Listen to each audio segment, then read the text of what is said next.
You can scare yourself with a little bit of an anxiety attack, and let's see what happens. Nothing. Ta-da! Still intact. We're good to go. So we're going to be sifting our dry mixture. If you want them to look as aesthetically pleasing as possible, try not to like force all the ones that won't go in there. And then we macaronage, which is basically the process of incorporating our dry mixture to our meringue. And you don't have to be too gentle with it because, as I said, we did a more like stable method when it comes to making these macarons. Okay. And we will add the rest of this.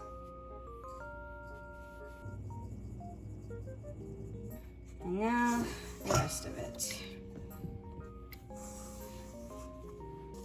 Here's a trick also, if you see that there's like some of the dry mixture that's not incorporating.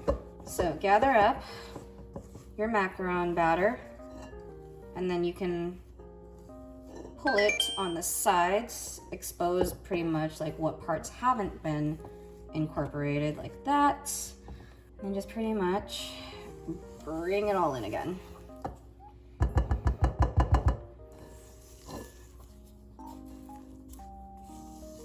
I will also say this is probably one of the smoothest batters I've made.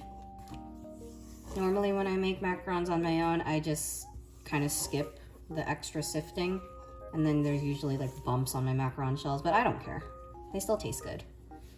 So if you kind of like disturb this a little bit more and see that, okay, do you guys see how if I do this with the ribbon, it stays for a bit? It doesn't like really meld in with like the rest of the batter yet.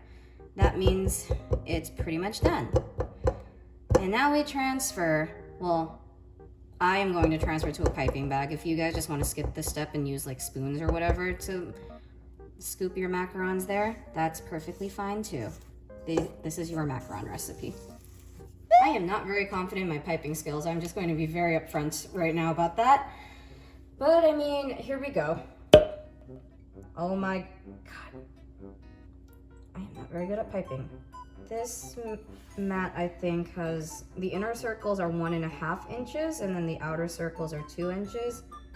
I'm trying as much as possible to like keep everything in the middle, but I'm not super great with my piping, so there might be some irregularity and I apologize. Practice makes perfect. They kind of look like... Yes, I know what they look bonbons. like. Oh, that wasn't the thing I was gonna... Or like weird mini cinnamon rolls, because the way it ripples out. The way it ripples out. I was gonna say they can't, like, if you guys have ever seen the, like, tasty videos where they make, like, churro bowls. Oh, yeah. Like churro ice cream bowls. Yeah, they do kind of have that same color. Yeah. Tired already. These are pretty easy once you get it down, though. I think I've had to try this recipe about 7 times before I actually got it right. Right in my standards, though, is pretty much aesthetically pleasing. I have no clue how much this makes also. It makes however much you can. I don't know.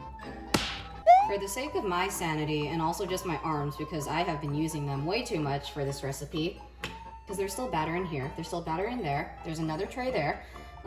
We're just going to focus on this tray for now, but if you still want those aesthetically pleasing macarons, okay. Yeah, so we are going to be popping our air bubbles, as you can see on some of them. Like, there's still some air pockets here and there. How to do that, just move, like, the batter towards the air bubbles and just pop them out.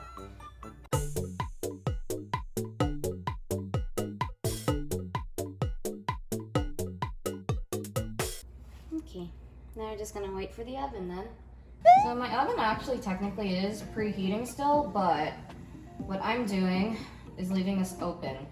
And I'm drying out these macarons for a little bit. What that's gonna do is just basically get the macarons like more adjusted to the heat, and also just dries out any moisture, because you want to like dry out pretty much whatever was in. I don't know, you're just drying out the cookie, okay?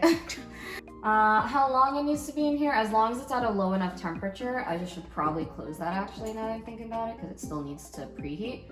But as long as it's at a low enough temperature, I'd say like give it about 5 to 10 minutes. If you feel like it's still a little bit still too damp, then you can leave it in there for another like 2 to 5.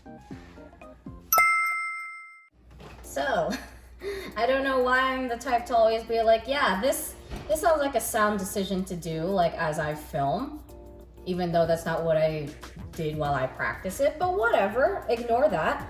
This is what happens when you bake in a normal oven. A lot of cracking. It's fine though, because I mean that most people have the normal oven, and you're still gonna end up with some pretty good macarons, even if they look kind of ugly. These actually I just pulled out of the oven just now, so they're still cooling at the moment, but you can see here that the feet are a bit more prominent. It's more consistent baking overall. That's one of the advantages of a convection oven. Again, if you don't have it, don't stress about it. And this is the pastry cream that we made earlier. It's already cooled down. These ones are already cooled. These I'm still waiting for them to cool anyway, so it's like whatever. We're just going to type our pastry cream. Also, you don't have to use pastry cream as the filling. My mentees, they prefer my hojicha macarons with chocolate. But I'm gonna taste test this.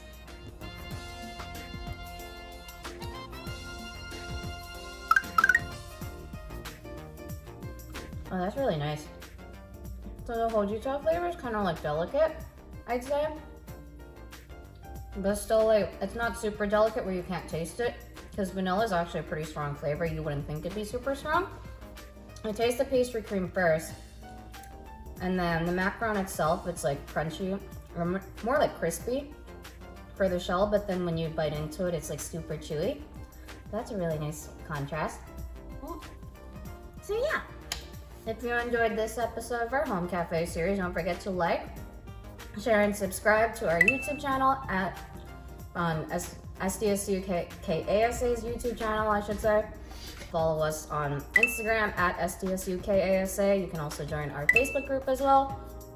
If you ever end up making these macarons or any of my recipes, you can also tag me at sasha.syn. Without further ado, I hope you enjoyed this episode of our Home Cafe series, and I'll see you next month. Don't forget to stick around until the end to get this, like the recipes and the measurements and that bonus drink recipe. Bye!